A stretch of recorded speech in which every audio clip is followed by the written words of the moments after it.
After being worth over $3 million at the age of 24, here's the one thing that I will say to you right now, and the biggest piece of advice that I'll give you. As you get out of high school and maybe you enter college, you need to start consuming things that you know are better for you, right? And start, depleting all the things from your life or daily life that you know are not good for you. It's okay to be alone. It's okay to figure your shit out. It's okay to be temporarily lonely. That's a part of the game on where you get to learn about yourself more. And a lot of us who are 18 to 24 make the mistake that we still should have a ton of friends and we should be all in these social interactions and we should be networking, blah, blah, blah.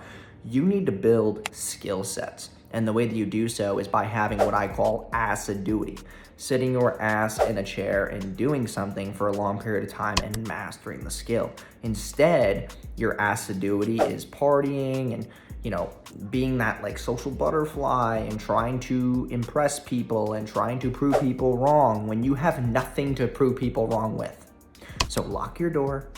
Stop talking to all the friends who are dragging you down, who are telling you to go out, who are telling you to go here, the movies, this thing. Like, it's okay to have the balance, but odds are you're not where you want to be because you have too many distractions. And when you're young, your attention span is very low, so distractions are very high, and you need to deplete those things from your life. Either it's moving away from home, cutting people out of your life, putting some type of barrier on how much time that you use this phone right here, or you just have to start, kind of separating a lot of space between you and your friends who you think are your friends, but are really just like the biggest anchors that are holding you down to the goals that you want to achieve. And it's okay to leave people behind who you know are not good for you.